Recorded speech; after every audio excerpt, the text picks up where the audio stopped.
It started with a missing child. A quiet town nestled against the edge of Pine Hollow Forest had gone still. Posters went up. Search parties formed, days passed, and hope dimmed. But one morning, outside the town's bakery, a stray pit bull appeared. Muddy, scarred, wearing no collar, but carrying something strange in his mouth. A small, pink shoe. It matched the one worn by the missing girl. The townsfolk gasped. Where did he come from? How did he get the shoe? The police took the pit bull, calling him evidence, unsure if he was part of the crime or a clue to solving it. But the dog didn't resist. He just sat quietly, eyes steady, as if asking someone, anyone, to follow. At the local shelter, no one could get close to the pit bull except for a young woman, a wildlife tracker in her 30s who had grown up in Pine Hollow. She knelt outside his kennel, whispering softly, and noticed something unusual.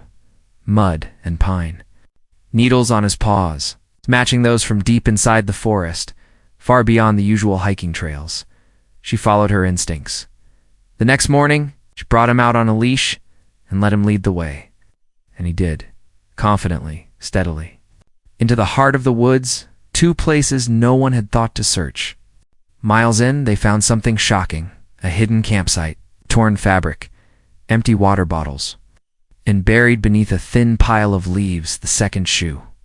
The pit bull growled softly and stood guard as the woman radioed in the location.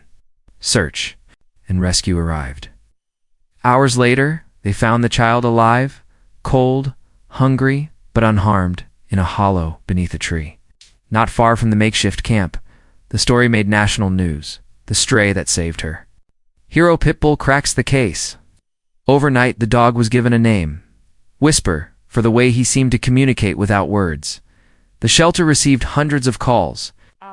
People wanted to adopt him, to meet him, the dog that brought the little girl home. But the tracker shook her head. You don't own a soul like that, she said. You walk beside it. Though he became a hero, Whisper stayed guarded. He didn't play, he didn't bark, but his eyes, they watched everything. As if cataloging the world for the next moment he'd need to act, the woman trained him. Not to fetch or roll over, but to track, to listen, to remember soon. He was working with local law enforcement, not as a showpiece, but as a partner. They found 3 more missing persons in the next year. 2 were children. 1 was a lost hiker. Whisper always led them right, but in the quiet of the cabin at night, the woman often noticed him staring into the woods, ears twitching, breath still as if waiting for something else to emerge from the darkness. One stormy night, the phone rang. A girl had vanished again this time. The daughter of a man who had once accused the pit bull of being dangerous. The irony wasn't lost on anyone. Desperation overrides pride. Whisper stood at the cabin door. Before she finished the call, this time the trail was harder, the forest deeper. But Whisper pushed on. They found an abandoned shed, locked, hidden, inside. The girl and a man, one of the original suspects from the first case, crouched. In a corner, Whisper didn't growl, didn't bark.